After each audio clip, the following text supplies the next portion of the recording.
Yo, babe, yo, you live on the Jones Hour. What up, yo? You lit up. Yo, you lit up. You living. See? Poor connection.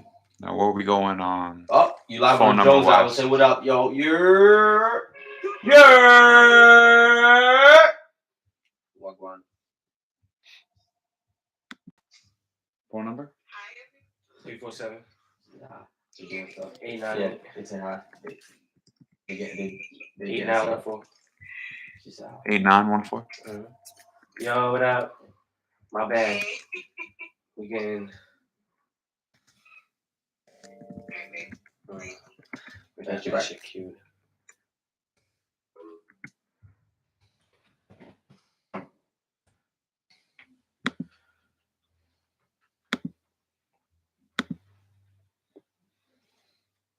Alright, we're good to go. We look like we're matching almost. Did you realize last week I was wearing all red and you were wearing all blue? Yeah, we was mad, fucking blood and cribbing and shit. Yeah. Set tripping. It's very nice. Well, we was coming together. That's what everybody need to do, man. No more games, man. We need to come together and go against the people. Like the top. You know what I'm saying? We the majority. You guys ready? Yep. Live, playing. Let's sit down with good order. Yeah. Yeah. 2. 85, baby. Who? 85.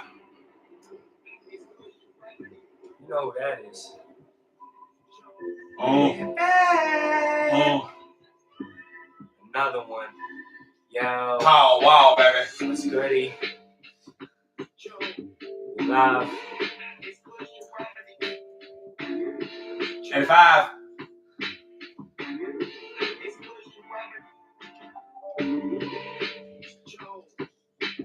Pop off. Let's get it. Let's get it. Yo.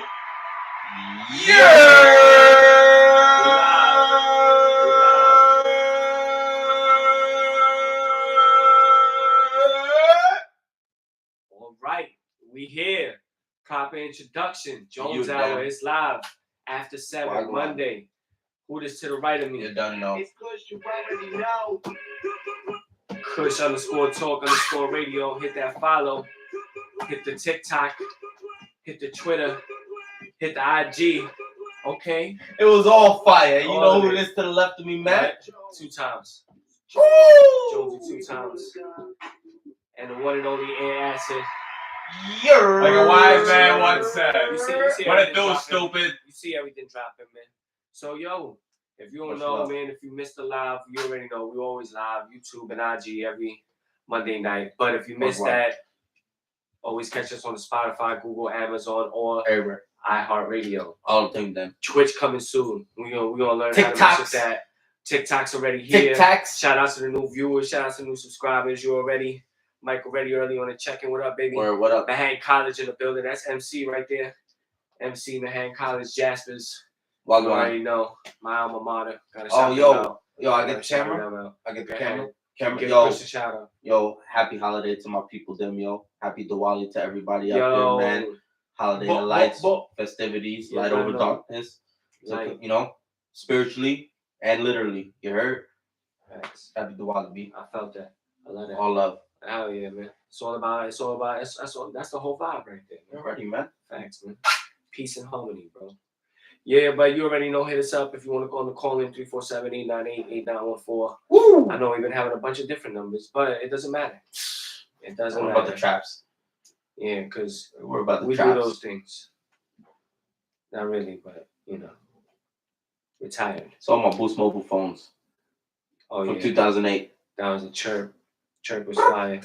Chirp was always fire, bro. I don't care what nobody said. I don't care what nobody said. It's already pinned on IG. It's up on YouTube. Call us up. Call us in. But yo, are y'all good? You good? Yeah, I didn't mean to fuck it up. No, you good. We chilling. How y'all feeling this vibe right now, man? Cause I'm happy you back, man. Yo, bro. Miss you, bro. Glad to be back, man. Word up, Sorry, bro. man. That's already. Life comes in the way, man. You already know. You already know. But yo, where I gotta start with these motherfucking Yankees, bro. Go ahead, man. I'm giving y'all the open forum. Stay humble. Go ahead, man. If you want to stay humble. Say it right now. Go ahead. I'm ready for it. I already know. Stay humble. Uh-huh. What I gotta say? What up? You about to lose your boy. For the past 10 years, the greatest choke artist we've seen. Yeah. Wow. Oh yeah. Okay. We can name the teams that go with half the payroll to the World Series. He said last 10 years. Yeah. Hey man. I feel you. Listen, bro. Mm-hmm. Listen, bro. You came at us hard there, but when we got knocked out, yo. I feel you. Listen, y'all just took. I ran you up, man. I gave you the before I killed myself. Yeah. Before I killed myself, I'd rather have y'all just bring all that hate that y'all want to give to me because I was just, fucking shitting on your mess when y'all lost. You just took the longer road to come home, baby. All right. We just came home a little earlier. And guess what? We didn't get no brooms. Y'all came on a broomstick. Wow. That's a fact. On a broomstick. That's a fact, though. On a broomstick. That's a fact. Mm-hmm. I can't even say nothing. Like you flying from Hogwarts. Mm-hmm. Wow. What was that? What was that? Some Harry Potter shit? My only note is what a crazy ending to that game though. Like did they start having an offense? Oh, you mean like Aaron Judge striking out? Yeah, not striking out, but being like on the plate, the last person on to be on the plate. You know. I mean, if there was anybody who wanted up, it was him. But not to do it like that. I mean, it is what it is. I mean, you can't even be mad at him specifically. He done everything he could for the whole year. You know what I'm saying? To define it by that one spot is ridiculous. You know what I'm saying? Absolutely. No. I'm just putting it in perspective. It's not his fault. It was the whole team the whole time against Houston. Like, I don't know why we allowed them to fucking shit on us like that, man. Like, it's fucking horrible. At Yankee Stadium. Like, oh, man. Like, you got fucking swept, bro. Like, fuck this. First of all, I will say this, even though it's not really an excuse because injuries is part of the game, but not having the Mayu and Benintendi in the lineup, especially when we traded for Benintendi, and those are both like the two players that actually hit over 300 on our team, and then you're subbing them with like a Donaldson and some young boys that never really ever played a playoff game in their life.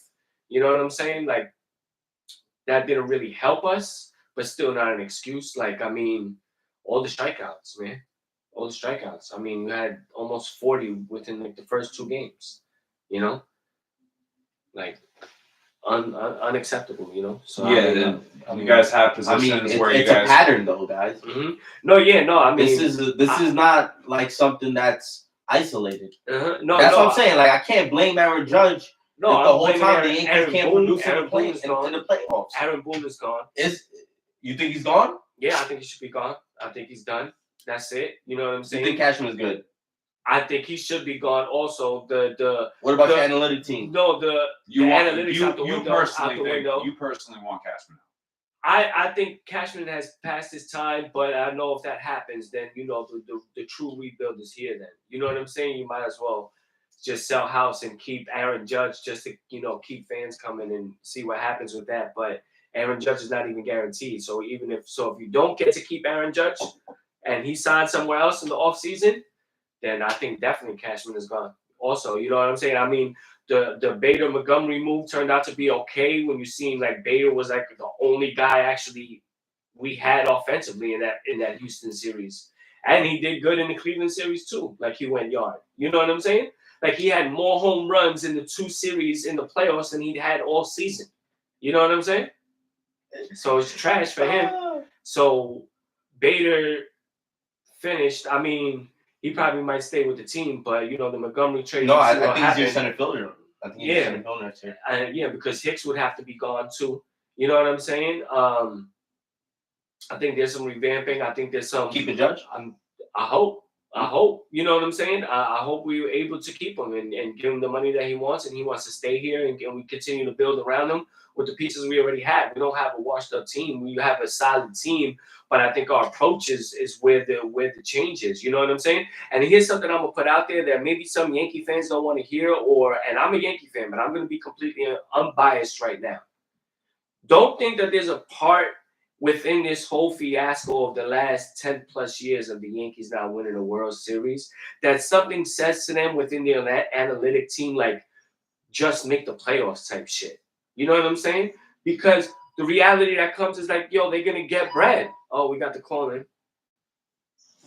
Oh, hello. Let's go. What up? Joe, we going it down. What's going on, Pops?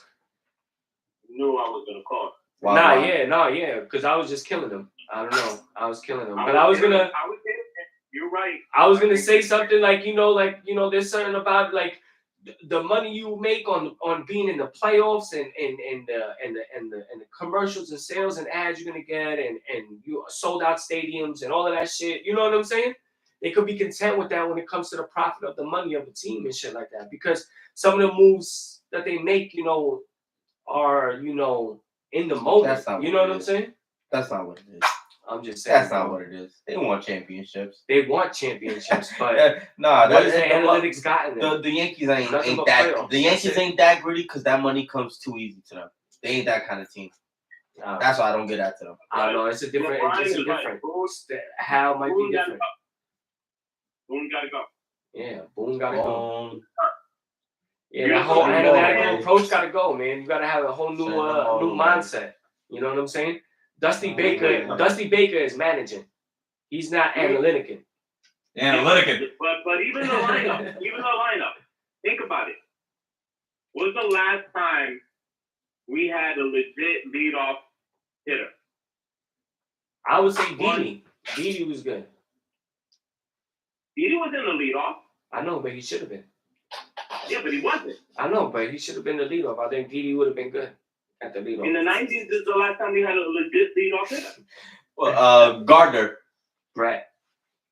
Young Brett. When he was still at the top of his speed, that's true, because in 2009, he was our leadoff hitter. Yeah. I'm just saying. Yeah, young Brett. You can't. You win by the homer, you die by the homer. You made a good point. What up, sis? We lost LeMahieu. We lost Benintendi. Even the pitcher that we got from Oakland was hurt. David was the only one, and he came here hurt. He came here hurt, yep.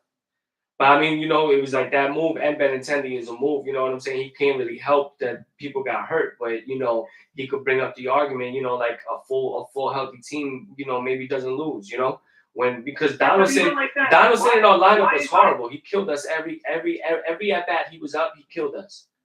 He should not have been playing third base anymore. They should have put IKF as the leadoff hitter. Why is Judge leading off? I don't know. Because analytically, I was just joking though, Joe. No. The more I think it was rhetorical. No, analytically, because of the at-bats. The at-bats. Yeah. No, I think Mr. Jones knows. Well, I mean, Mr. Jones, you knew that, right? No, I'm sorry. I don't know if you knew that. Again? It's the at-bats. The reason that they put him at first. Yeah, but that's a good. No, see, yeah. No, I know. See, I know. I know you knew. I knew you knew that already. No, I get your point. I thought your question was rhetorical. I was just joking. But yeah, no, that's what it was. No, man. It really is though. Yeah, but it doesn't matter. And listen, man. The one thing like they can't overcome is the playoffs, and it really is the offense. It really is the offense. It's like Aaron, all these years. But hold on. Think about this. Bregman, when he had to get a hit, he came up, he up on the back so he can get more of a contact on the swing, hit the ball the opposite way. Matter of fact, even Rizzo did the same thing. When this boy at second base was hitting, he was going to right field. All of a sudden, now he's pulling everything. There's two things. One, this analytical shit is a pain in the ass. And two, I'm sorry, I think you need a hitting coach. But I was just gonna add to your point in saying that like the analytical thing is that they stick with it because because you guys could be regular season gods, and reality like you guys will kill in the regular season because analytic works in the broader picture. But the key thing is that playoffs is a different animal where it is different. It's analytics doesn't, you know what I mean, account for the things that you can't account for. You know what I mean? Like that magical shit, and that magical shit is real because it's a lot more willingness of people. You know what I mean? A person, of the athlete. You know what I mean? Like I think there's a lot of other things. For example, adrenaline, like all that is different. Donaldson, I looked it up yesterday. Donaldson hadn't hit a home run since fucking September 17th. September 17th. Go blood. His batting average was horrible throughout that time period. Yeah. Why is he playing? Because they didn't have nobody else to play third. Well, who's they? That's not true. Cabrera could have played third. No, IKF could have played third. It was playing short. Bring up the other Ozzy. Put him at short. Oh, man. No, it's because their approach was, you know, even though he might be struggling one swing of the bat and he has that home run, like explosion, change the game type shit.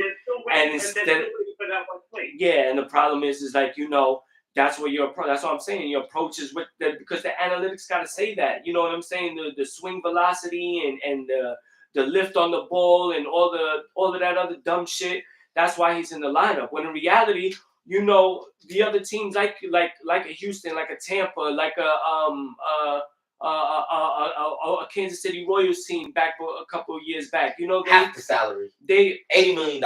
Yeah, but you know their approach is put the ball in play, hit contact, hit and run, steal bases, shit like that. But it's like the Yankees don't do that. Like that's the essence and true essence of baseball. That's what teams do to win games. That's they play baseball. Strategic and shit like that. You know what I'm saying? You're managing on a prayer, on a hope. You know what I'm saying? Like, no, where's the situation? He made some good calls pitching situationally when we got out of jams and shit like that. You know what I'm saying? But that was it. Well, not the last game, right? Not the last game, but like the first or the second game. Or whatever it was, that second game when he had. Disagree. I hear you. I'm just saying. We almost lost that fucking Cleveland series because he made a horrible decision for in the third game. Mm-hmm. The release decision that he made. We almost lost that series.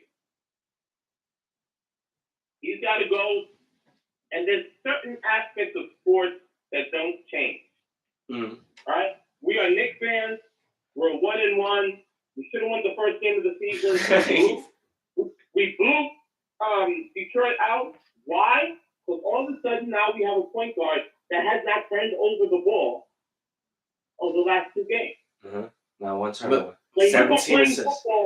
When you're playing football, it's wonderful to run all those touchdowns, but you need a fucking running back that can give you 1 yard when it's 3rd and 1. In baseball, there's certain aspects of baseball that don't change. You need a leadoff hitter that can get on base. You need people that can bat at least 270, 280. I mean, look at our lineup. Yeah. Everyone can hit a home run. Mm-hmm. Mr. Jones, I just wanted to ask you. You said Boone, right? Get rid of Boone. Yeah. If you replace him, do you think the Yankees are going to get somebody that's not going to be still analytical? If you don't get rid of like the entire hierarchy of their statistical and their GM, because it goes all through Cashman and the analytical team, like it's all rooted. You know what I mean? So if it's just eliminating Boone, who do you replace him with? And do you think that person's still not going to kind of do the same thing? Well, I know that Cashman is a big analytics guy. So I hear what you're saying, and to a certain point, I think I agree also. The idea that if they move him, is the same person, are you going to get a name? Yeah, you know, like another Ditto. Yeah. And if it's the same, if they're going to get the same person, then they might as well just keep Cashman. Keep Boone. Because they're not winning with Boone. They're not winning with Boone. Time for a change. Mm-hmm. I agree. Time for a change. I agree. I think it's over for them. Time for something. Yeah. I'll tell you this: sipping pina coladas. Hey, Mr. Pina Jones, you think you guys getting back Judge? I'm not sure. And if not, where do you think he's going? Nice. San Fran? Yeah, I think he's going home. He's going home. Yeah, the reports are basically saying it's LA, it's Yankees, LA, Mets, and San Fran are the top 4. And the only reason 2 of those teams are on there is probably just to raise the price. The Yankees are probably legit, and San Fran's probably legit. I don't think he's coming to the Mets, and I don't think he's going to LA. The Yankees won't let him go to LA, and the Yankees won't let him go to Queens. But I think they'll let him go if he goes to San Francisco. To the Bay. Fair. And the reality is that him not producing in the playoffs, they found an scapegoat to say, oh, okay, well, he didn't produce, so it's time to get rid of him. If he goes to San Fran, they going to the chip, and then the Golden State Warriors going back to back. I don't know about that one. You got me on that one. I think I don't think Christian it's knowledge. that. Yeah, Chris really dislikes the Bay. You know what I mean? No, I don't. I like relativity. I think now since he's gonna go play in the National League, he has to learn pitchers. It's a different animal. Yeah, you hit 62. 63. All you have to do is hit half. You'll be all right. That's it. I think he's good. Any team would take 30. Yeah, I think he's and good. I bet you this year. I'll also tell you this much: as crazy as his home run numbers was this year, if he was batting in like the 3 hole all season, he probably would have had like 150, 160 RBIs. And let's be real. Actually, there was a report that came out that I think he would have had, if I remember correctly, half of the same amount of home runs with somebody on base. See, and here's the thing, though, man. He struck out a lot, but Aaron Judge, I know he was going, obviously, towards the end. He knew he was close. Getting there, he was like, yo, I got to try to, that was in his mind, right? That he had to try to get the record, right? Oh, yeah. But he realistically, batted over 300. You know what I mean? You don't think that he could just say, yo, fuck the home run and bat still around there? That's still, awesome. You know what I mean? Well, but he didn't. Aaron Judge is not the problem with why we go. No, I'm not saying that. No, I'm not. No, he's just dreaming if he comes to the Mets. Oh, it's beautiful. He wants to come to the Mets. Have his own problems. I would like to have a conversation. Don't we all have our own problems, Mr. Jones? Listen, it's the off season, man. It's the off season, man. Look, the holidays is coming up. Look, I hear you. Thanksgiving. Yeah, What do you think now becomes what the Mets are going to do and what the Yankees are going to do? Obviously, I don't give that much opinion about the Mets because I don't know them as well as I know the Yankees. I have my opinions about the Yankees, but I'd like to hear about from the Mets fans. What do you think the opinions are? What's going to happen? For the Mets? Yeah, what changes? What change? Oh, well, there should. Do they have to prove? There should. Yeah, I'm sorry. No, there should be a lot of changes, man. We got to get some bullpen. You know what I mean? We need to get some pitching. We need to get a starter because DeGrom is gone. We're probably losing DeGrom. No, probably. I think we lost him. I think he's gone. But we can keep Scherzer. No, we have Scherzer. We have Scherzer, but we still need some pitching now. You know what I mean? Because we can see that Scherzer by himself with what we had is not enough. You know what I mean? We still need to solidify certain positions. And we definitely need another. We needed fucking arms. We need some fucking actual sluggers. A slugger with our the RBI lineup that we have is fucking would be phenomenal. Yeah, and we in the hunt for big free agents and trade acquisitions. Oh, Tiny. Let's see if our GM can make it happen because they homies and shit. They be texting on the reg. Y'all didn't know. Just saying. See if something can happen. He said, "Oh, sorry." I think on the Yankees side, I think we got our center fielder going forward. Benintendi was only. I think they re-signed. Who? This guy?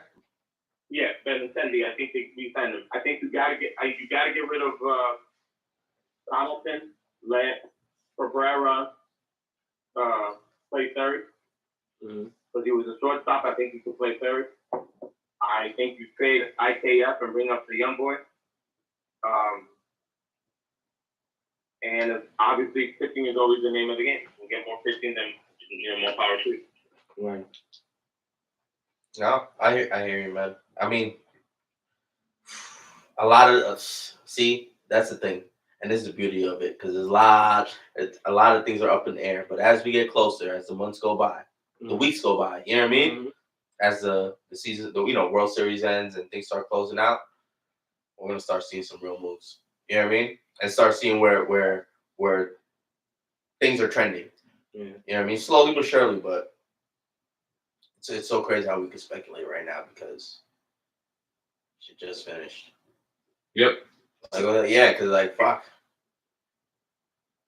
We need to at least get like past like the World Series and shit. Like. Yeah, I mean, I'm over it already, man. Yankees is off. They done. They lost. He needs a baseball appreciate break. the love, bro. You already. Yeah, but yeah, I'm over it, bro. I'm over it, man. The Yankees lost. They done. This is by far. This is my next part. This is by far the worst World Series for a New Yorker. You know what I'm saying? Yeah, Dutty. No, it is. Nobody really. Their lowest views on this World Series is going to be for all Yankee fans hate the Stros. All Mets fans hate Phillies. Like, who are you rooting for? You know what I'm saying? Like, are you really sitting? Like, I'm not going to be sitting there because I hate the Astros that much and trying to go there and be rooting for the Philadelphia Phillies. Like, I don't really like Philly. So I'm like, I'm not a Mets fan. I fucking hate the Phillies. Obviously. Horrible, yo. But the cherry on top to the hate is fucking Bryce Harper too, motherfucker, bro. Motherfucker, bro. But I kind of won the MVP too. If I have to choose a team though, it's definitely gonna be Philly. That's it. That's what Who you think is gonna win? Who you think is gonna win? What? Between the Astros and the Phillies. The Phillies. Oh, I think the Astros gonna win, but the Phillies gonna win. I can't hit one, but if I had to vote for somebody, I'd vote for. Yeah, I'm pulling for Philly. Astros that much. Yeah, I hate the Astros, but I hate both teams. I really don't. I dislike both teams. No, I hate both. Yeah, me too. And then, but I would say the Stros. You think the Stros gonna win? Yeah, no, I think Philly's doing something that is magical and makes you want to throw up. And all at the same time. All at the same time. Right. It's because it's baseball. I'm still, it sucks. Right. I don't want to watch it, but I probably am. It's still the World Series. Like, I am a fan of baseball. You know what I mean? But I think they're on a magical run. This dude is on a fucking crazy tear, Bryce Harper, man. Like, you know what I mean? He just came down with the MVP shit, and yeah, fuck the Stros. Yeah. Mm-hmm. I don't think this reminds me of the '86 World Series. It was the Mets and the Red Sox. Obviously, I pulled the Mets. Thank you. Thank you. Thank you for that. I had no choice. Girls are guns to my head. Word. Streets of '86 was crazy. Well, I mean, that's it for the baseball. They were lit. That's it for the baseball. You want to talk these G-men real quick? G-men. Well, yeah, I'm on. I'm at 12. Yeah, G-men. G-men. What? Another W. 6-1. Mr. Jones. Handled the Jaguars. 6-1. Oh my God, that boy Daniel. You didn't call it. I didn't call it. You didn't call it. You didn't call it. Only the Almighty Creator, the Father, Tom Coughlin, probably called it. Against his own team. Yeah. Yeah, he knows good football. Yeah, for real. They are at this point. Yeah, they. And I was looking at the rest of the season. Yeah, we play Seattle next. It's a light schedule, yo. We have a light schedule, yo. I was gonna get on the show today. I wanted to go over the rest of the season, which all and say where I think they can end up 12-5. Wait, let me see. Well, let's see the Giants. 12-5. That's what I'm thinking. We could do. Let me go over let's go over the schedule with this group of gentlemen right here. I'm show ready. you what the hell I'm talking about right here. Sure. I got it. So I got it. Let's go so we play the Seahawks. Oh! Seahawks, that sounds like a W. That would make us 7-1. That's just hard. That Seahawks team is for real. I feel that, but it's still gonna sound like it's gonna be a W. If we handle all these other teams. Right now, Metcalf. but that's a possibility. Yeah. I don't know about, but majority rules. Ant, what do you think? Seahawks? Yeah. You think the Giants will beat them? Yeah, I can see them beating them. That's my G-Man optimism right there. I can see them fucking putting a beating on Gino. I can see them beating them, but I think we're gonna lose this game. I don't think so. We just lost. Yeah, our tight end. Our lineman went down. offensive lineman. Yeah. So Neil. Yeah. I think that it's gonna. I don't think it's gonna be that easy. I really don't. No, they're. You saw what Geno Smith's doing right now. It's crazy. All right, so let's I think we're split on that one. So Who the fuck we'll go back say to that? They play Texas. They play the Texans. They'll beat the Texans. Yeah. And the Texans are coming to MetLife, so better known as Giant Stadium. The following week we play Detroit again at home, and then we go to Texas to Dallas for an ass kicking that we owe them. So I think those 3 games we win. The next game we play Washington. We beat Washington. Okay, so that's 4, and right now we're 6-1, so that makes us 10-1. Yeah. And we'll go back to Seattle. What do we say about Philly at home? I mean, it's kind of early to tell. That's late in the season. It depends on who's gonna be there and shit like that. Wait, hold on. Let me finish. Let's say that they lose Seattle, and we get to, and at that point we're 10-2, and Philly's 12-0 still, like haven't lost still at that time, 12-0, 11-0 because they had their bye. If we're going into that game like that, I feel like we could take them. You know what I'm saying? You know, to because where our record is at and where we're at, you know, it means something to get into that, you know, divisional lead and not have to play a wild card game. You know what I'm saying? Possibly get a bye, you know, in a weak NFC conference where, you know, you've seen a lot of teams that were supposed to be good, not really maybe being that good, especially look at the whole NFC South. You know what I'm saying? Look at the North, you know, like 2 divisions where you thought you would have dominating teams, you know, it's kind of wide open right there in terms of team records right now at the moment, you know? But I feel like we could beat them. I feel like even with that 10, I feel like we could smack them at home. We're going to be at home for that first time we play them, you know? I think we're going to lose one of these games before we get to Philly. But like the Giants, because of coaching, and it's only based upon what we've been watching, because I believe now it's not. I agree. I think we all can agree it's not a fluke, right? With this coaching, I think we could realistically compete with anybody, and we could win any game. I think by a field goal. Realistically, you know what I mean? I think we could compete with anybody, but you know, it is far down. Fucking Philly is nice, man. Not even really.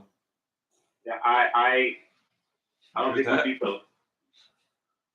Yeah. I don't believe we beat Philly. I just don't. Just don't think that. But I think we could. I think we could definitely compete with it. Like it's not like they're not gonna like, you know, it's not like a big drop off. You know what I'm saying? I feel like we could compete with them. I feel like we could take that.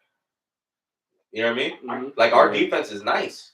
Yeah, I think so. You know what I mean? Thibodeau is putting in that work. You know what I mean? I mean, we have to work on some things with, you know, with our corners. You know what I mean? Mm-hmm. And receiving yards, but like we can put pressure. No, I'll grant you that, but I just don't think that our defense. I don't think we have enough offense.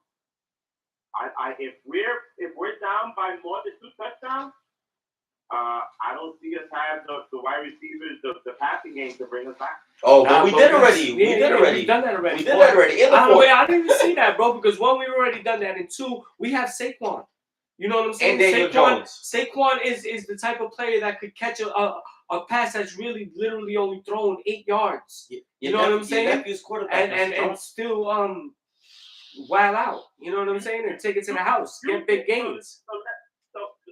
And I'm talking about this not as fans, but as what you guys do on your show. Sure. We're in the second half. We're down by 14 or more points. You believe that we have enough offense to come back? Only we have the ball first. If that's the situation, and we have the ball first coming out the half. Yeah. Only because we did it before, and I see like the type. I see what we're doing. Not only that. Like, it's just like it's not even. I'm not saying like he's gonna fucking blow people out the water with his passing, Daniel Jones. But you saw what he did: 200 plus yards throwing, 100 yards rushing. 202. That's the plus. The plus is 2. 1 cross, 1 cross. You know what I'm saying? And 100 yards rushing. You know what I mean? Along with Saquon getting more than 100 plus all-purpose yards. Come on. Come on. I think Wandell had some good catches. Slayton, he caught the touchdown. You know what I'm saying? Yeah. And hopefully Bellinger could get back. He was being a good tight end. And the coaching, like I said, it's really based on the coaching. Because the coaching staff is playing to their strengths and trying to mask their weaknesses. And not only that, what I was gonna say is that they've been playing off of each other. Like the like pause. That the defense and the offense, they've been, like when one does something good, the other one, just has this, instinct to step up and want to do good too. Yeah. You know what I'm saying? And they're like look at our feeding off each other with look what happened when Bellinger went down. Yeah. Tight came in, got a clutch catch. You know what I mean? Yeah, and then like defenses is holding out. You know what I'm saying? We're holding out. We're getting the job done. All the times that we wasn't able to do that, we're doing that now. You know what I'm saying? And you can't say now. I mean, Packers look like they was a whack team, but when we did it to them, everybody thought they was a top 5 team in the league. You know what I'm saying? We did it to the Ravens. Everybody came into the season thinking Lamar Jackson going to be the MVP. You know what I'm saying? Mm-hmm. And now where only blemish is the Cowboys, was this team that everybody still feels like we could have won that game. Yeah. Like, we could be undefeated right now. Yeah, and we could have. That's what I'm saying. It's that we could compete. That's what I'm saying. We could win probably our whole schedule because I feel like every team by like a field goal. I just looked at the schedule. There's only one team that we were down by more than 14 points, or 14 points or more in the whole season. We have stayed close the whole season. I'm saying that if we're down by 14 or more, 17 points, even if we start the second half with the ball, against that Eagles defense, that as good as our defense is, their defense is better. I don't know if we can come back. If Jones has to win by throwing, I don't know if we can do it, and we definitely don't have the wide receivers to do it. Well, that's my. Well, unbiased. I feel you on that. I mean, yeah. But being biased, damn, Mr. Jones. Yeah, word, yo. Damn. Yeah, word on, bro. I'm not talking to somebody that roots for them. No, I know you're not. That's why I answered like that. Unbiased, I feel you. I can't knock you. Daniel Jones. You drop a fact. You know what I mean? But coaching always gets you so far too. Mm-hmm. You know what I mean? But the fan in me was bias. Like, nah, man. Like I'm not even trying to think like that. Damn. You know what I'm saying? Like. Daniel Jones did throw like 300 yards this season, though. He did get a game. Yeah, I mean, DJ. Listen here, son. He's my cousin. He's my cousin. 202 yesterday. Yeah, but he ran 100 though. Come on. Yeah, okay. We're talking about throwing. We're not talking about running. Damn. Against the Ravens. Mm-hmm. The Packers, he threw 217. So that's the highest so far. The Bears, 71 yards. Yeah, but nobody was throwing that game. Yeah, no, but that's the thing. Here, wait. Hold on. No, don't continue. No, don't continue. It was a big that game. Because here's what the situation is, and I think that's the point that you're missing when you're seeing it by what you're saying is the stats, is the numbers and whatnot. The reality of the situation is that Daniel Jones is maturing in front of our eyes. All those bad throws, all those forced plays, all of those scrambles and fumbles and interceptions that he was throwing in his first 2 years that we was killing him for and saying he is not the one, he's no longer doing. He's making the right decision. Wait, hold on, let me finish. He's making the right decisions. You know what I'm saying? He's throwing the ball away. He's giving himself and the team another opportunity as opposed to forcing it. I mean, there has been some forces, but luckily we haven't paid the price with them too much. Before they was automatic interceptions. Just to add, it also diminished through the season, though. And let me. What? The stats don't mean nothing because what I'm saying is not measurable. You're not measuring it. You can't measure what he's doing. But it's still victories. The tangibles. When he threw for 71 yards against the Bears, that's what you said? What was it? A W. It was a W. He's making the right throws based on what's being called in the situations. He's cashing in. Go ahead. He's cashing in. He's cashing in. One game, and they were, as matter of fact, no games because they were down by 13 at the half. So they have yet to play a game that they were down by 14 or more at halftime. And all I'm saying, do I think they beat the Seahawks? No, but we're going to come back to that. Yes, they beat the Texans. Yes, they beat the Lions. I say they beat the Giants, the Cowboys as a revenge factor. Yes, they beat the Commodores. I don't see them. Commodores. I just don't see it. I don't think they're going to Commodores either. I'm just saying, Mr. Jones, like, you throw out the numbers. I'm just going to throw this point for you, Jones. Yeah. Is if Jimmy Garoppolo could do it and go to the bowl, yeah, like how you like the intangibles, he like went you don't to got the championship game, like throwing like had a game of throwing fucking 30 yards, like you know what I'm saying? Like no, I'm not comparing them to like that. I'm not comparing them to like that, but I'm just saying teams are able to do it. If it's a victory, it's a victory. If it's a W, it's a W. It doesn't matter. It doesn't matter the fact that he might have only threw for 71 yards and 1 touchdown that game. You got something, Kush?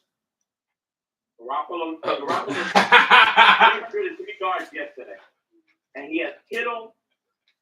He has this boy, the wide receiver. Yeah, he's working with, but DJ's working with his guy. What receiver do you throw to when it's 3rd and 12? Saquon. The one that's open. Saquon. The one that's open. Saquon. But that's open. Just check downs. Yeah, you check downs. And then you pump fake and run. Or you pump fake and run 15. And you be out. Yeah. That's you hit it. 22.5 miles an hour. You can't knock him. Regardless of what the numbers saying, and you're trying to go stats by numbers, what I'm seeing on the field is what the numbers is not saying. That game when he had 71 passing yards, he controlled the game. He made sure that we was able to beat them. They was killing us on the run with Herbert. He had the best game of his life. You know what I'm saying? We almost lost it. He came back. When it was time to get the score, he was able to drive the field, put the drive together, and we won. That's all that mattered. And you know, see, right now, you're talking as fans. You're not talking as your show. No. What do you mean? Yeah. No. You trying to flip it on us? I stayed my sides. 15 or more. Oh, but okay. Let me ask you a question. Who can he throw it to? Who Bellinger, the tight end, or something? No, he lost his eye. Who can he throw it? Who can he throw it to? Why can't it be Slayton? He's been throwing to Slayton. Why can't it be a Galladay if he gets back? Why can't it be Kadarius Toney if he could get on the field? Why can't it be this young boy Robinson who had a solid game last game? He had big catches on 3rd downs. Those same 3rd and longs that you was talking about. He was the target, made the catch, and got the 1st down. Look, because it's a cumulative. He did that. It's not about names. And who Mr. threw the Jones. ball? Because that's what I'm saying. Daniel Jones. Saying, I know you're saying who to throw it to. Jones is making the point of fuck the 300 yards because we're 6-1 because we're winning the games. Yeah. He's throwing it to if he's not making the stupid plays, and it doesn't matter who he's throwing to because he's throwing to the right people anyway. Yeah, and because our defense, it's translating to W. Yeah, and it's a testament also to our defense because the defense is not putting us into predicaments where we're down all of these points, like you're saying, where we have to start throwing more. And you know, and this is just cherry on top. It's the coaching staff that, if you noticed in the past games, is relying more on the defense to make the play than the offense to do it. So, like, you could already tell, like, that's how they're going to try to win the game. So, taking that into what you were saying about Philly, like going against Philly, you know, my whole point was that if we do that every game, which we've already proven, you know what I mean, 6 out of 7 games, like, we could compete with anybody. It doesn't matter if you're Lamar Jackson, just, you know, whoever fuck. We compete with anybody. Like I said, if we are down and it's 14 points or more, it's gonna be a problem. What if we're down 13?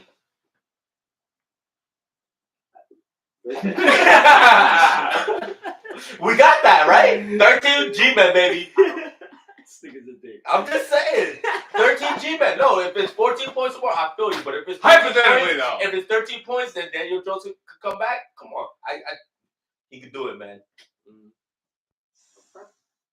Well, you know what? Hopefully, everything we're talking about, the situation will arise at some point in the season. And whether it be a learning factor on what you're saying in terms of them not being able to do that and the reality check of what might be in store when that happens and what the Giants need to do, because once that happens, every team is going to exploit that. You know what I'm saying? Whatever was able to win, you know, they're going to get the film on that and they're going to start trying to do the same thing. No. If possible. No, they can't. But. Because. Dable. He's smart. He knows what it is. He's like, nah. Dable. You ain't gonna swindle a swindler. His name is Brian. You ain't gonna swindle the swindler. You know what I'm saying? And he rocked the baldy too, I think. These guys out of Buffalo ain't no joke, man. Mm-hmm. So many relations. Where? All I know is right now, as much as I love the G-Man, G-Man! a lot longer than any of y'all. Can I get one more? Can I get one more question? G-Man! Mr. Jones, you asked us the question, you know, for our opinion on the show, and not Giants fans. Well, I'm asking you your opinion as a Giants fan. What do you think? You don't think we could fucking take these dudes if it's close? If it's close, if it's anything, if it's say 10 points, say 10 points into halftime. Yeah, if it's 10 points, yeah, I think we can come back and win. Yeah, man. Because fuck these dudes. Legitimately, again, I'm looking at the 1990 Super Bowl that they won. Right. When they played the 49ers. Right. They did not score a touchdown. I remember. It was all field goals. They won the whole thing through field goals, and their defense was insurmountable. Mm-hmm. You know, arguably that 86 and that 90 team with Hall of Famers, maybe the best defense that the Giants have ever had, and they've had great defense. Right. Now, we all understand that, but we're not living in those times anymore. You know what I'm saying? What? So we can't go. Huh? Why can't finish the sentence? Go ahead. Finish, man. Before I was rudely interrupted. Go ahead. If it's 10 points, yeah, I could see them come down and for the rest of the second half throw a shutout and kick 4 field goals. But with the idea that they would have to have 2 touchdowns to just a tie, and their running game is not doing. Now you adding a factor to it. Now you adding the running game is not doing too well. Oh my gosh. Look at yesterday. What happened yesterday? Who scored yesterday? Slayton. Tony Jones. Slayton. He threw a to Slayton. Touchdown and stuff like that. And how many points did we have? Let's be realistic. But did we win? Oh man. Win. We got into scoring ranges. We capitalized. Less L's. Julian Love. Or defense. The defense came through. Yep. It's like that's what I'm saying. It's like this is why it's like you trying to come at us first of like being fans and not being realistic. But when you're speaking of your realism in what you're saying as not being a fan, you got holes in it because like the defense. Every single game that we've won, all of them that have happened, we basically were in the same situations that we've been in the past couple of years where we take the lead. There's 3-4 minutes left. We just did it. Now it's the defense. All we got to do is hold them one time. Force the punt. 4th to 4th down stop. And then victory formation. And we was never able to do it from the nice quarterbacks to the whack quarterbacks. We made these people look like they were fucking phenomenal, and they came back and they scored on us every single time. And in this time, this year, all of these times where it's been a big interception, a big forced fumble, a big turnover, a big sack fumble. The young boy did it his first game. That sealed the game against Lamar Jackson. This last game, Julian Love came through with the Jaguars with a pick with like a pick in the end zone. They're about to score, picking the end zone, and they did it. Everything that you're saying about old previous teams, I'm seeing right now before our eyes, and I'm seeing with that light-ass schedule that we got, we have a very good chance of being not only in the playoffs, but having a bye possibly, taking over the division if Philly gets a loss, and then the games where we play them have so much more meaning now. You know what I'm saying? Well, I'm looking at it. I'm looking at it in my terms of what's realistic and not just my fandom, but in what I see and know about football. And just saying. And I disagree. Well, I believe that you there is not a wide receiver or tight end there that if we had to throw the ball, that I believe that we can go down the field and constantly find them open to get them good ball. Well, I agree too, but I think where we disagree is that I agree that we could still make the plays. Yeah. It doesn't matter who it is. Mm-hmm. It could be antacid. Hey-oh. We will see. We will see, yeah. Is against Philly. And and I just gotta say, it's not gonna have it might have a seeding purpose in it. That's what the game is gonna be about, because we're gonna be in the playoffs. And I just gotta say, for the let's go back to the regular season. I think they beat Washington. I still think they beat Dallas. They beat Dallas, Washington. The Eagles, you guys say they're gonna win. I don't think they'll win. They'll beat Washington again. Well, I just want to clarify. I didn't say they were going to win. I did. I gave you an unbiased take, and I told you what it was, and then I gave you the fandom take. I did. Okay. I said I said we probably lose to Seahawks, and Philly may not look too good. Let's put it this way: I wouldn't put money down. No, I wouldn't. No. Mm-hmm. They're gonna be that way. Minnesota, who wins? Minnesota. I think we could beat them. I think we could beat Minnesota them. looks. I don't know. Minnesota's a nice team, but I mean, they might have too many hitters. That's why. Defense is solid. Our defense is solid. But can I just want to add this in real quick, Mr. Jones, because you was talking. We went for the sake of argument of your scenario of the down 14 points, right? And halftime. I think you looked it up. How many times this season were we down 14 by halftime? Not one. Well, not yet. Well, that's what I'm saying, man. Like, I mean, if you're going for the odds, like you think we're going to just automatically go down for, like, we've been not making that happen. Yeah. You know what I mean? Like, you got to give some props to that. Things you need in football: a running game and defense, and we have them both. But when you're behind, right? You still need to have the ability to be able to throw the ball to your wide receiver. And we don't have that sounds like playoff worries, though. Mm-hmm. That's what that sounds like. It doesn't sound like regular season worries to me. Mm-hmm. I'm not gonna lie to you. That sounds like when the crunch time has to crunch in the greatest of moments. Can your player make the play? Okay, I get you. Yeah, we're shattered, but we 6-1 right now with a talentless, in a sense, team, right? We're shattered and scrambled with no quarterback, and all we got is a beautiful Saquon. I mean, that's the reality of it. We got a solid defense. And a young boy at quarterback. A young boy quarterback developing, and maturing right before our eyes. And from what we can see thus far, an amazing coaching staff. We're going to the bowl. For what they could obviously, you know what I mean, show that they can turn out. So. And on that note, I'm gonna let you go because I gotta get for a meeting. And the Knicks are winning 43-38. Yo, let's go, man. We're about to get into that right now. Mr. Jones, love you, man. All right, love you. Later. I love you, bro. Well, that was everything, baseball and football. Remember, we still got to do a pick 'em. So no, I'm about to do it right now. We call us up 347-898-8914 if you want to talk some sports shit right now. Spurts.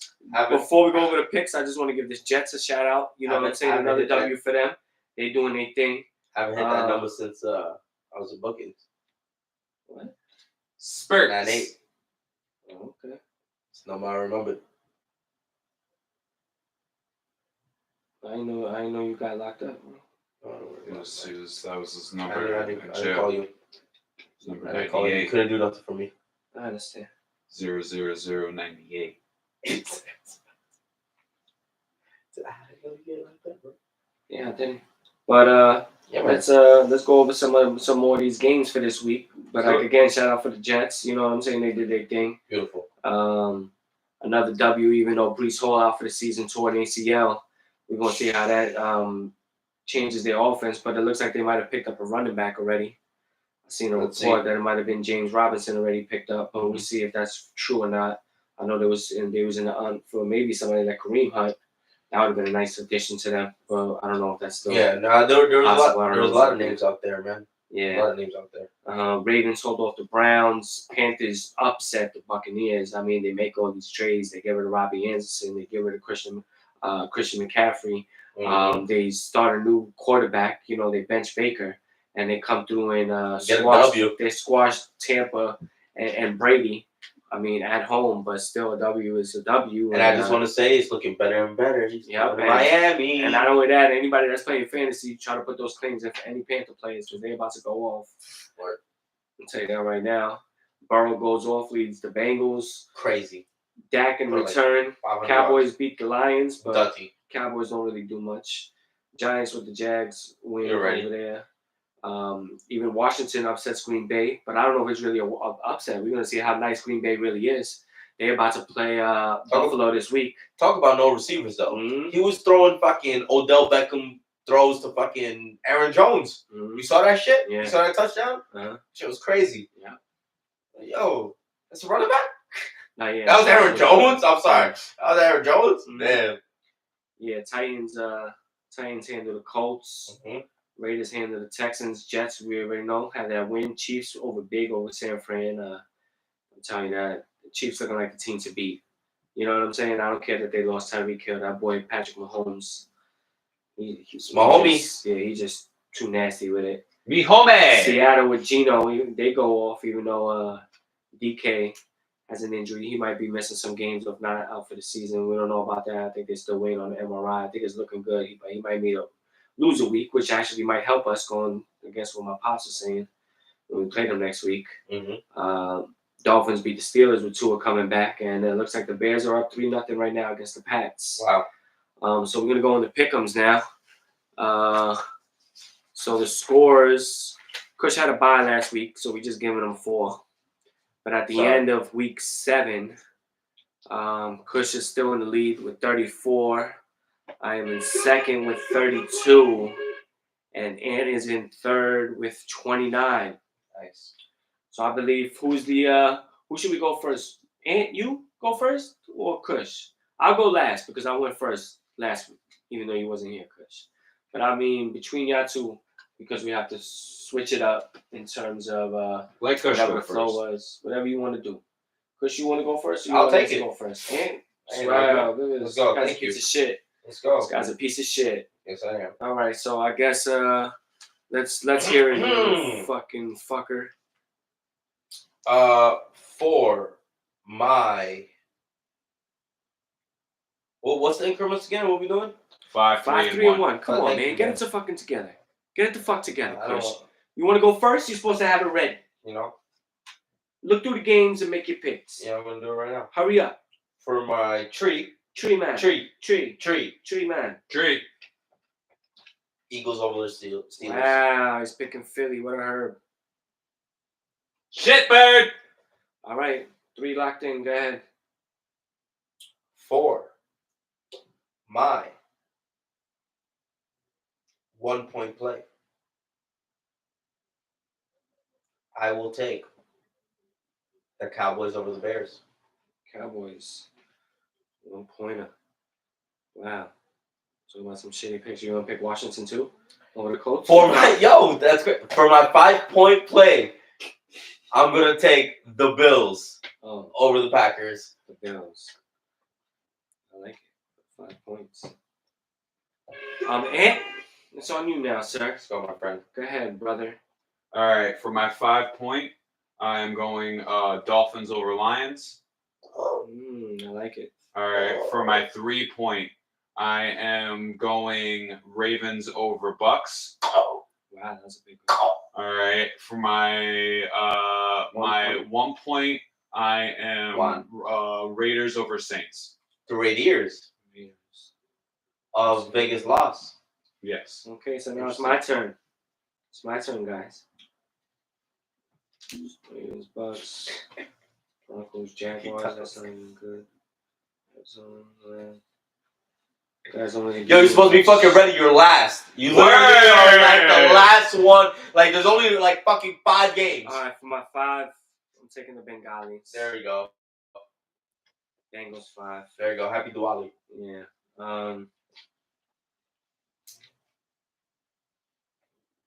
For my 1, I'm taking the G-Man. Yeah, G-Man! Like it. Like it. For my 3.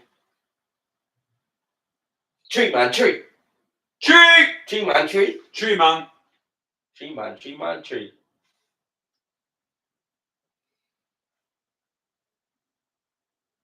For my 3. Oh, Scud, buddy. What do you ask about there, bye? Yo, stop talking to me like that. Like what? Like Chinese? No, like, you're trying to put me under pressure. So it was a racist.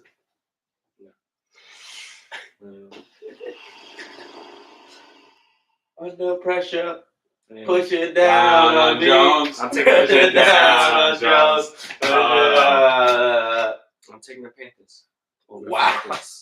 Over the Falcons. For 3 points. Crazy, right? Oh, Carolina. Yo, fuck this guy over here. I like it. All right, next on the list, Knicks and Dimes. Nicks and dimes. Things we used to push? Not really. Sometimes. Allegedly. Yes. Nicks and dimes. So new segment, Knicks and Dimes. We're gonna go over the week's Knicks games. So we had 2 games this week. You tell them we talking Knicks and we dropping dimes, baby. Facts. Come on, man, yo. My bad. I fucked up the intro. I fucked it up. And you left me hanging. I'm No, it's all sorry. good, man. I'm sorry. It's all good. Do it over. And reintroduce it. For the next segment, Knicks and Dimes. We'll be talking Knicks and dropping this dimes, Talk baby. to him. Cushion the building, baby. What? Yeah, so that's what we doing, man. We talking the week's games of the Knicks and dropping dimes on them. Yep. But we not snitching. We just dropping facts. Nah, like passes, You know what I'm like saying? assists. Yeah, like assists. You know what I'm saying? Yeah, like Fuck. Come get on, bud. crossed. Come on, guys. I guarantee you have to. I guarantee you there's definitely a couple of people in the league that I could cross, and I don't care. Oh. Yeah, you can get crossed. Hot take. Hot take. Factual though. He's calling some people out. Factual. Some of y'all. He said Kyle Anderson. Some of y'all will get crossed. Play Jones 1-on-1. Crossed in body. Crossed in body. Just like that. I got one good play in me every day. You get hit with it. But back to the Knicks. Stakes. Yeah, so we lead off the season. Let's start with the first game against Memphis. Mm-hmm. Good game. Good game. Beautiful game. You know, Randall was solid. It's a really good game. RJ struggled a little bit in that first game. I was hoping to see a little bit more from him, you know, more in terms of like taking over that lead role in terms of the score. You know, I think he might have only had maybe 11 or 14 points that first game. Oh, bro. Bro. He missed like fucking 9 in a row, bro. Yeah, so. No, he really did. Yeah, like, he missed like 9 shots in a row. He went like 0 for 9. I was like, yo, bro. Exactly. So we needed a little bit threes. more. Yeah. We needed a little bit more. I wanted to see more from him. I wanted to see at least a 20-point game, a 20-something game. You know what I'm saying? With a decent shooting percentage in the 40s to 50s. Well, if not better. If I could just add, I just wanted to see him make those open threes because I literally saw like 4 possessions. They gave him the corner. Yeah. Like gave him the corner. Completely open. Yeah, completely open, bro. Watch that. And that's the progression I want to see. Mm-hmm. You know what I mean? Like, damn, man. Like, bang those, bro. Make them respect that. Mm-hmm. Yeah, now you got to do it. But we see what's going to happen. Yeah. But it was a good game. Like I said, Randall had a good game. Mitch has been doing Mitch things, you know, in terms of getting boards, blocking shots, keeping offensive possessions alive. You know what I'm saying? With his play. And also keeping his fouls up, apparently. Yeah, I mean, he's fouling a lot, but I mean, you still dumb with the hands. Yeah, you knew what it was with him. He's still kind of like a little awkward with it. But he's a wild, crazy, inflatable. Yeah, when he's on wild, the inflatable 2-band. Where when he's wacky waving, when he's inflatable, arm waving 2-band. Yeah. I think I got that. Yeah, that was it. Mm-hmm. Yeah. Sorry. Definitely. No.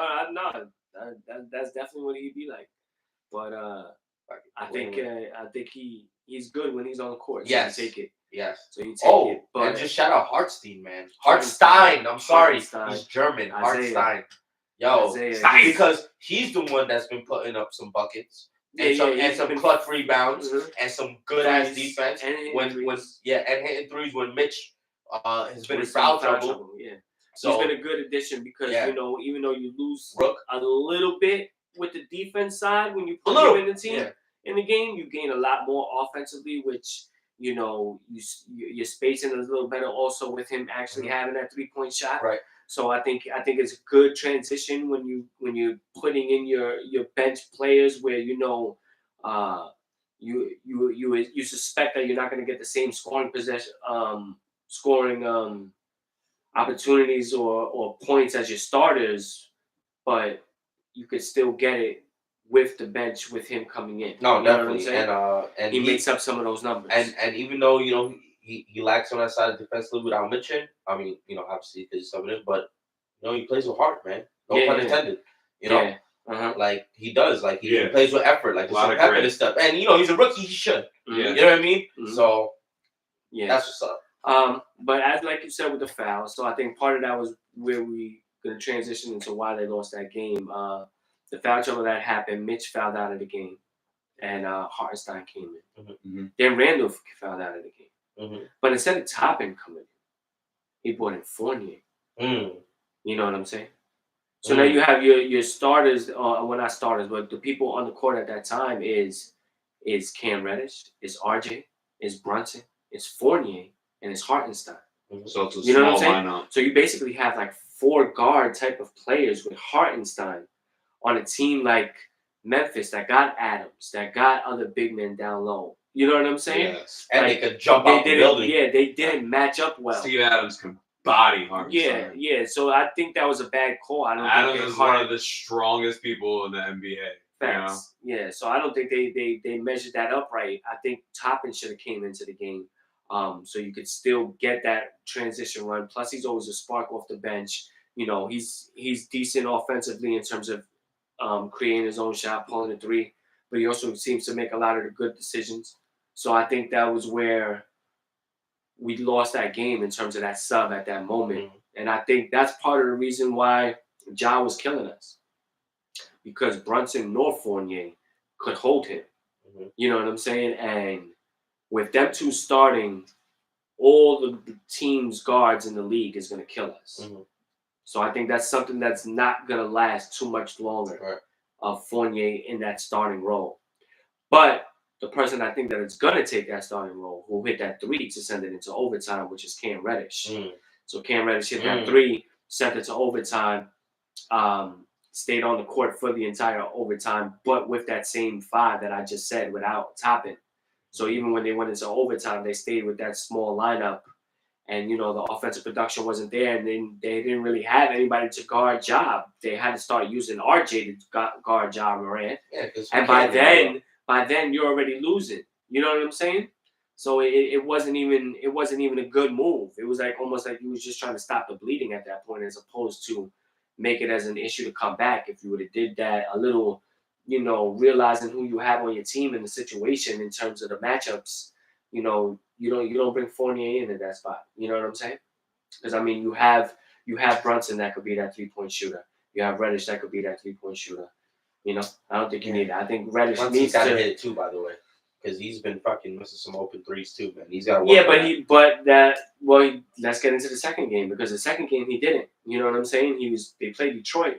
And they ran them boys out the building. Yep. You know what I'm saying? Everyone was taking their shots. Everybody was on their shots. We shot over 50% as a team from 3. You know what I'm saying? You got nothing from IQ from in the first game, second game. IQ got at 20. But I think, but there was something that I did notice on the court, and that was some of the facial expressions from Cam Reddish. You know what I'm saying? Because in that second unit, when it was that quickly scoring that shit, there was if you watch the game, there was a lot of back and forth of him and Toppin, and it was kind of like almost them two are only touching the ball. Quick shots, quick passes, not really any form or flow in the offense, or play setup or anything like that. But every time they needed a basket and it wound up actually being swung to Cam Reddish, he was able to get to the basket with ease and put the ball in the basket. He had several driving dunks and layups towards the end of that game and in overtime in the Utah game.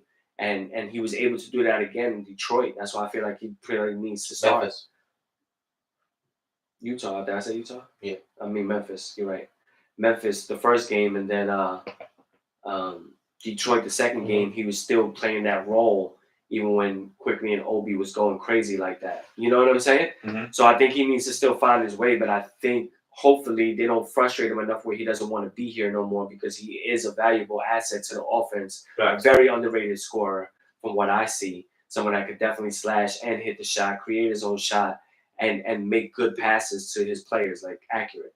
You know what I'm saying? Mm-hmm. So I think he needs to jump into that starting role. I made him jump a gun before. I've always saying Toppin, but I think it needs to be him now. And that's how I feel.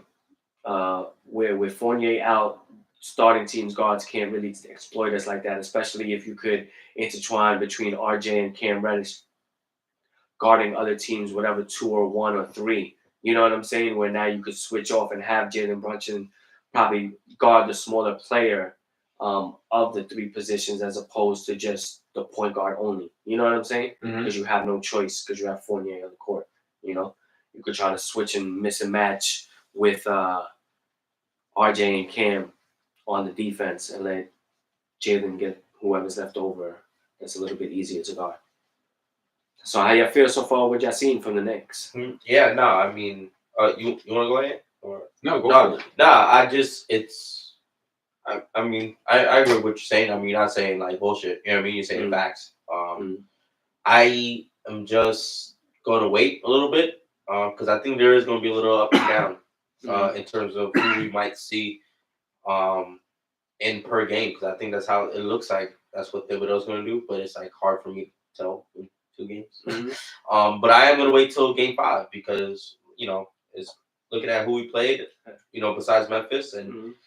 Going up to game 5, it's Orlando tonight, and then the Hornets, and then game 5 it's against the Bucks. So when we see the Bucks, I want to see how we're going to compete. I'm not going to really base it on really a winner or a loss per se, but I want to see how we're going to compete. I want to see the adjustments we're going to make, and I'm going to see if Thibodeau's going to kind of do this like, okay, I'm going to kind of play this by game, like per game in terms of who gets the minutes and who doesn't.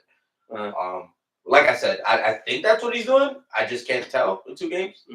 So, you're right about that, and that's actually a valid point because when you look at it, Memphis, right? Yeah, they're going to be considered a top team. Ja Morant is going to be considered an MVP candidate. He's probably going to get some votes. I have him on fantasy. That's how I'm feeling this year.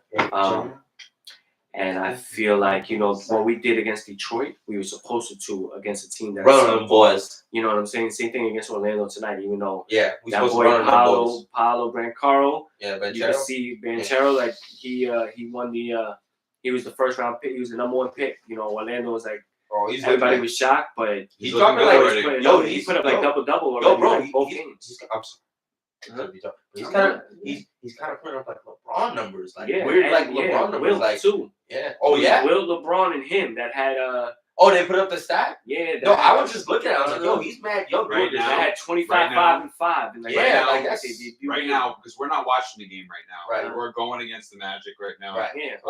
We are currently up 6 points at halftime. All right. Banchero is leading scoring on Orlando. He has 16 points in the half. I got him too on fantasy. Yeah, basically, you're gonna get the minutes. You could tell instantly he could run with the big boys. Yeah. Instantly. Randall. Is no on our side. Randall got 14. Yeah. But like, there is no. They have a little power forward battle. He's probably trying to take him under the wing. He's probably like, nah, I'm trying to show you where I stand out here. Yeah, 3. You know what I'm saying? But their team is still down 6. But not for nothing. This is a game we should win. Based on roster, based on where we're at or where they're at. You know what I'm saying? Yeah. We have the better pieces. We have the better team on paper. We have the better players. We should be ahead of them. We should not only be ahead of them, we should win. So we're going to see how I'm saying ahead of them anyway. Yeah, you're right. Yes, we should win. I agree. Next week's Knicks and Dimes, we'll go over this Magic game because we can't really talk too much about what's might happen if we don't know what's actually gonna happen. Or watching, yeah. Yeah, but we'll be looking at all the Knicks games week by week, breaking them down, going over them, dropping them jewels, because we know for that shit. You know what I'm saying? And you already know what time it is with that.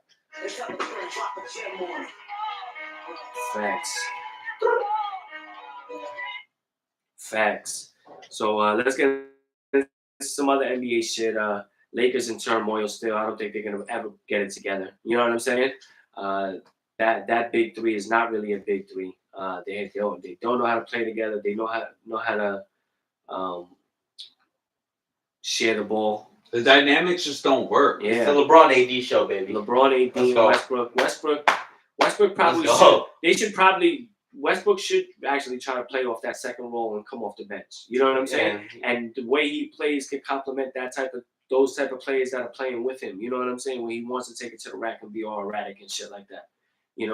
Because what he did, they was showing a highlight. It was like 30 seconds left. He came through and took a quick shot, missed the shot. You know what I'm saying? It was like 30 seconds left. You coming down the court like you have LeBron and AD. Bro, they didn't even pass half court yet, and you're already pulling. Like, you can't do that. No, you can't. You can't do that. You can't take shots that your team does not expect, man. That's bad possession. Like that's a horrible decision. Yeah, that's bad possession. We see what's gonna happen with the Clippers. They've been having some good things going. John Wall's been looking like he's he might get to that form of what we know him to be. Mm-hmm. Kawhi also, Paul George. I think they're a sleeper teaming out there. Golden State still being Golden State, even with that little scuffle that happened between Poole and Green. You know what I'm saying? They had 89 points at halftime yesterday. They dropped 50 points in the second quarter. You know what I'm saying? So they seem to be understanding what the main objective is, even if there might be some uneasy feelings within the locker room. Oh yeah. So, but Poole's putting it on, not really Green right now. No, Green's been playing like Green's plus minus when he's on the court is crazy from when he's not on the court as a team. You know what I'm saying? He's facilitating, he's grabbing rebounds, he's making even just the right fouls. You know what I'm saying? Like that's a right timing and an imaginary statistic that people don't really know about. You know what I'm saying? Right, but sometimes that was the right foul to make. You got to stop that. You got to make them earn it, stop their momentum, shit like that. Mm-hmm. You know what I'm saying? And then keep it moving. So he's able to do that as the enforcer for that team and the most vocal player on the court at times bringing up the ball. Steph and Clay complement that a lot easier. Mm-hmm. Even though Steph is still that young boy, he could do whatever. Mm-hmm.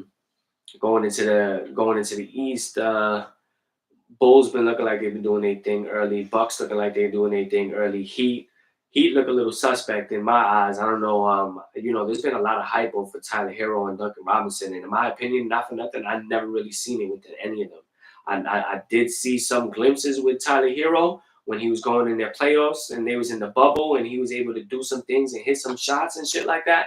But even Duncan Robinson himself during that time, when they made it to the finals. But even like that, after that, they haven't been able to do any of that really since. You know what I'm saying? They might have had some good games here and there, but I think there's some overrated players over there in Miami. I don't know if they're going to live up to the hype that they're going to be able to be. Jimmy by himself. Yeah, I think you're right. It's Jimmy and role players at this point. Jimmy and Bam, and they're not really using Bam to his full potential just yet. He showed what he could do in fucking preseason and shit. Like he was putting it on, and like running the fucking court and shit, But like you got old men like Kyle Lowry, you know what I mean? Still as your starting point guard. But I was gonna say that though, because like when they acquired him, he didn't he wasn't putting it on like how he was supposed to. Mm-hmm. You know what I mean? That was kind of a loss in their eyes because he was hurt. You know what I mean? Played a little bit, put on a little bit, then didn't put on it all, and then got hurt again. Right. You know what I mean? Yeah. So like they didn't get that full potential out of that, and he's probably not going to be the same Kyle Lowry that they thought they were going to get. You know what I mean? So maybe that was a misstep, from them.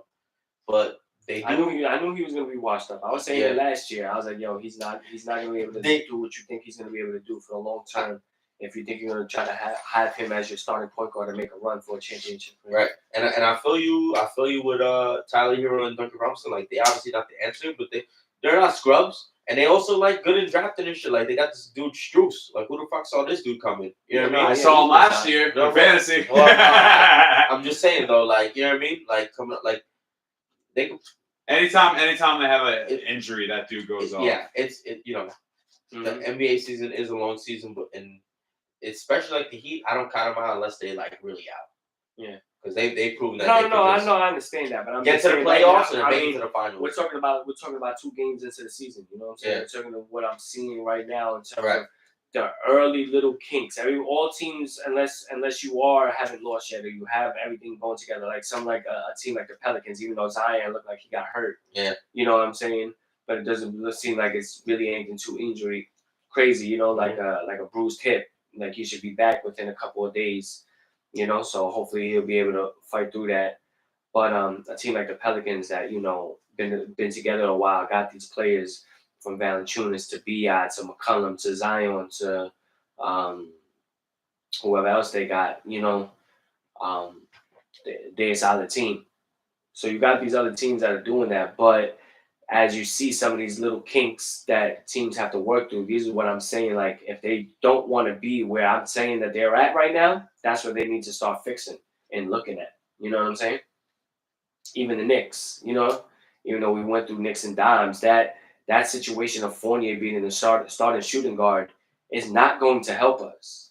That cannot happen. That cannot happen for the long term, for the duration of the season. I don't care how many threes he hits. Every team, imagine Jaylen Brown and Marcus Smart when we have to play the Celtics. How bad they're going to kill Fournier and Brunson. Think of all the 1 and 2 combinations. Lonzo Ball and DeMar DeRozan or whoever. You know what I'm saying? John Wall and Paul George. You know what I'm saying? These are the teams' backcourts. That's just a couple of them. We could go to fucking the Bucks, Holiday and Middleton. We are gonna get torched. They are torching Brunson and Fournier if we stay with that lineup. You have to get Cam in there to compensate. You know what I'm saying? You got to do something. How you feel about that?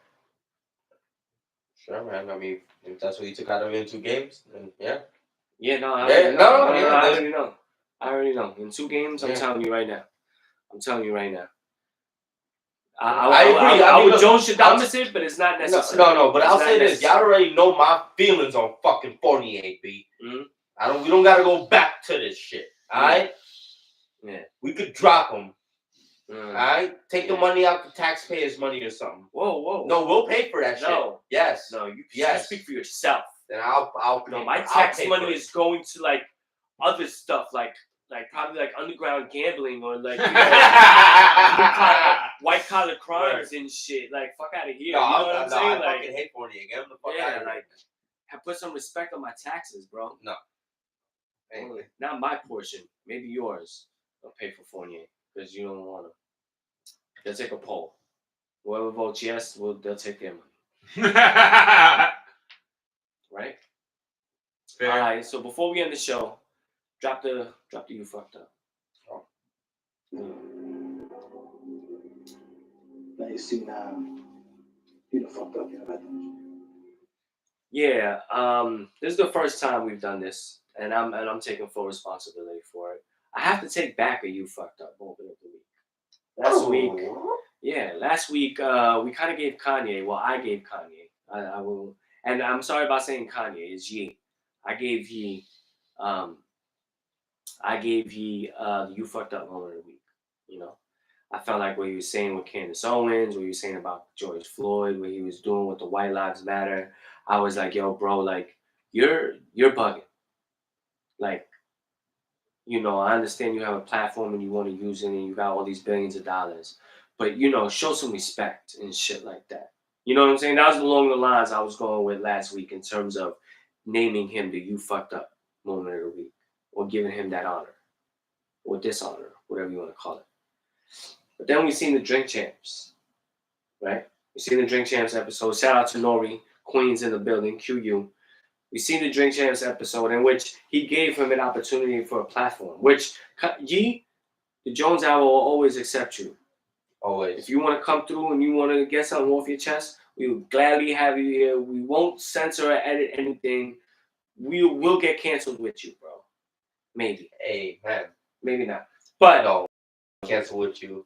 Yeah, we'll switch it to the Kush Hour.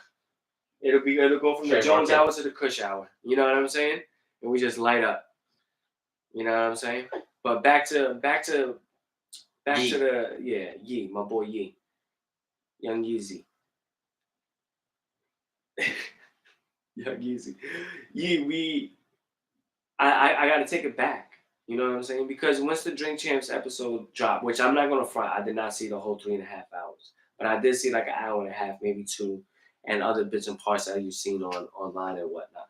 And you gotta pose the question. You know what I'm saying? And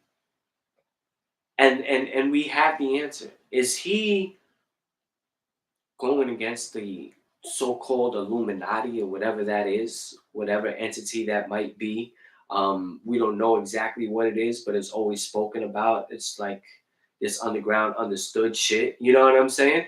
And for the most part, everybody believes that it's a real thing. You know what I'm saying? So is he going against the Illuminati like we've seen others before, like a Michael Jackson, like a Prince have done in the past? You know what I'm saying? Or is he really off his rocker? Like, is he really bugged the fuck out? Is he really tripping? Maybe have some sort of disorder that, we're dismissing as Kanye being Kanye, but really probably might need some, therapy, help, medication, some shit for that we're not understanding, if that's possible or not. And I think the answer, which me and Chris was talking about, is both, maybe. Well, why can't both be the answer? You know what I'm saying? Maybe he is going against the Illuminati. You know what I'm saying? Maybe he is trying to expose some of the people that we have in power. Maybe the wordage or the approach or the way he's doing it might make him look like that he's crazy or taking on a situation that, might be just a lose-lose situation. But, the fact that he's trying to do it, the fact that he's still trying to keep that freedom of speech, regardless of what you agree with it or not, you know what I'm saying? I think that's the whole point of why he's doing it. You know what I'm saying? The point that you can feel and have your opinion about something. You know what I'm saying?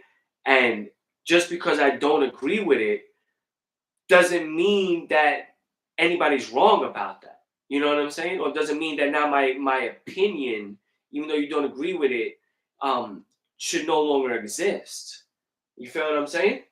Like, we was talking about this absolute shit, right? What you were saying it, like the absolute or the absolute way of thinking and some shit. Oh, just the extremist thinking. It's either completely to the left or completely to the right. Mm-hmm. So there is no middle ground. There's no Look, man. Y'all got Kanye fucked up, man. Yeah. Kanye. So does mother call him. Rest in peace. Listen.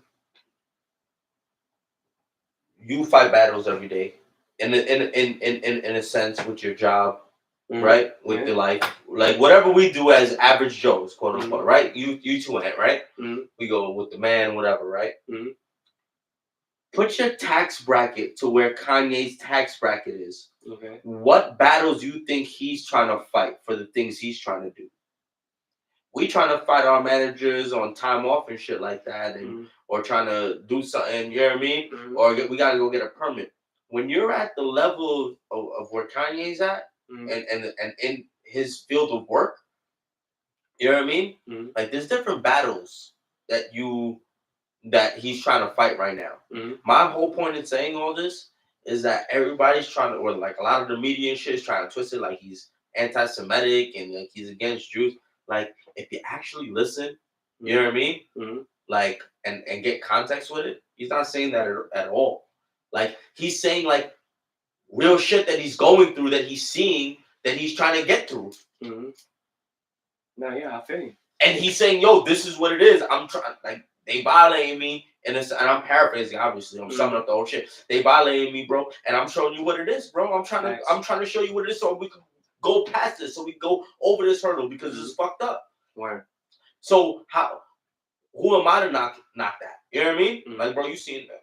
That's and I definitely agree with you on that point. You know what I'm saying? It is a different thing, and there's probably a lot more shit that we're not understanding. And like I said, his approach, the thing, the rhetoric that he's using while he's going through this, is why companies is no longer wanting to mess with him and shit like that. You know what I'm saying? But vocabulary is so important. Yes, but the fact that he's having the balls to stand up and say it, you know what I'm saying? Like there's some sort of respect that is involved, you know what I'm saying, with that. There's some sort of like feeling that he must have and owing it to us of why things are happening, why we're always this, why blacks and Latinos or minorities are always stuck in certain things, why situations in certain industries which are run by Jewish people more. Well, I don't know if it's run by Jewish people, but you have a lot of Jewish people in positions of power in some of these deals and businesses that he's working, especially with throughout hip hop. You know what I'm saying? We know a Jimmy Iovine and so many others that are. I mean, it's through history. You know what I'm saying? But I mean, I just don't know. Like I said, I mean, it's.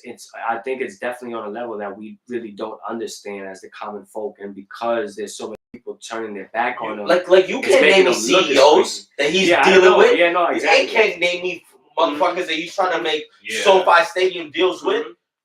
And what if they are Jewish? Like then that's what he's dealing with. Yeah, then that's what he's dealing with. I'm just saying is that the rest of the world can't turn on him and say like, yo, like you fucked up and say like, nah, bro, why? Where? What did he say that was fucked up? Yeah, he didn't say nothing that was fucked up. Yeah, he was saying truth. Yeah, he was saying his truth. His truth, exactly. You know what I'm saying? Truth for what he's dealing with. So let the man speak his truth.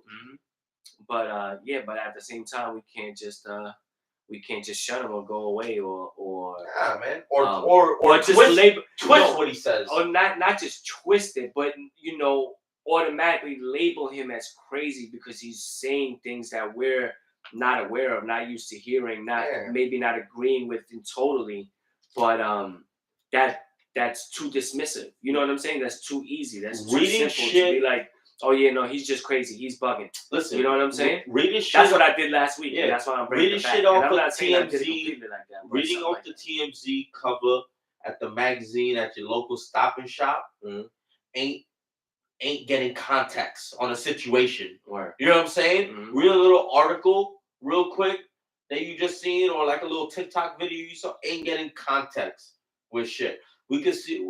You could listen, man. If you really like out there, like really like in there, you could see propaganda, bro. And if you're not ignorant, you're not falling for it. You're like, yo, damn, this shit is crazy, bro. People really trying to sway you. You know what I mean? Trying to get you, and they're doing a form of that. To ye. Yeah, to ye. But like, I mean, I think we need to let it play out a little more. I think he is definitely fighting a battle that we don't know.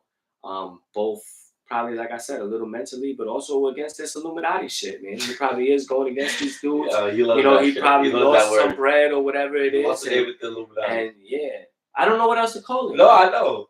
I mean. You could call it. I mean, because you want to know why? Look at all the people in the past that have had so-called issues with the Illuminati. Look at Prince and the way he was trying to, do all of those things with his masses and changing the game and getting people to understand that and shit like that. They probably lost mad money from that. They was like, no, you gotta go, bam. You know what I'm saying?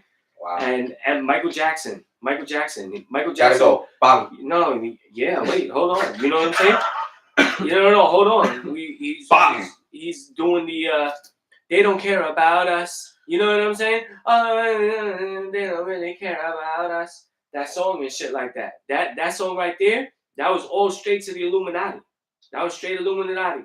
You know what I'm saying? What happened to him? Bang. Bang. Done. Bang. Done.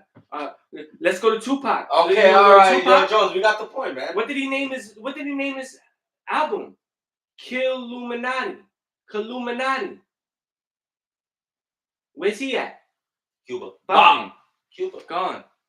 Now he ain't in Cuba, baby. We already had people over there. I saw pictures of him in 2006. Yeah, I know. Right. I know. Yeah, it's 22 now. What are you talking about? He's hanging out with my cousin. No. Yeah. Anyway. Juan Pepe.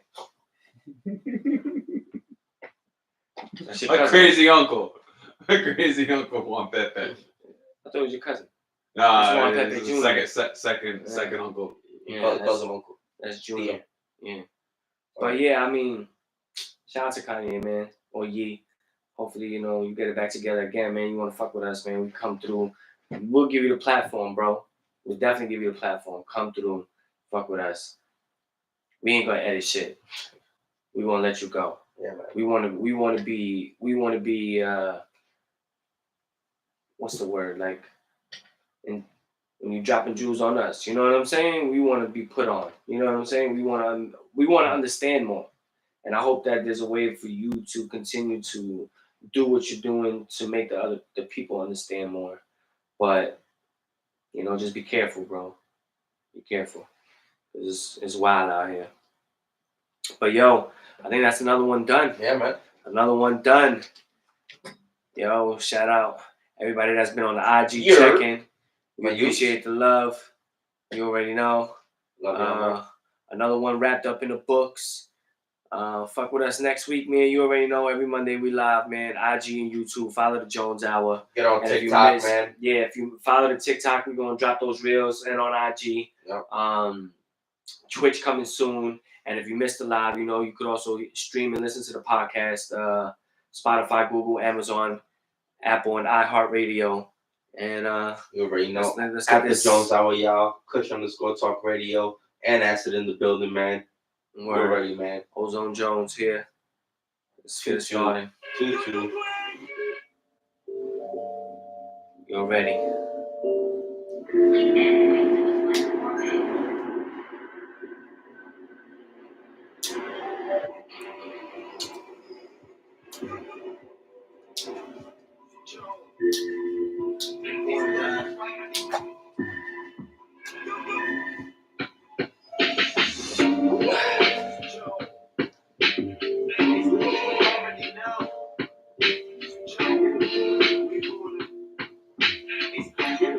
Yeah, 14 views.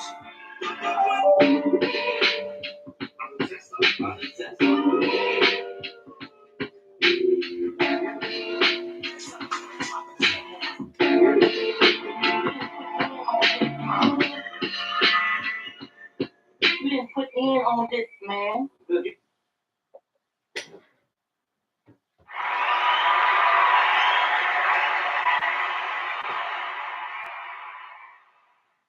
Very nice. Very nice. Shout out my YouTube people, my Aussies. I see my Aussies. What up? Aussie. Wagwan. Australia showing us love. Yeah, Australia. Shout out my Germans for Hartstein. It's my guy. Is it Hartenstein? No, it's Stein, bro. It's like Berenstein. No, it's Stein. Berenstein. It's like Berenstein or Berenstein. Did you hear him?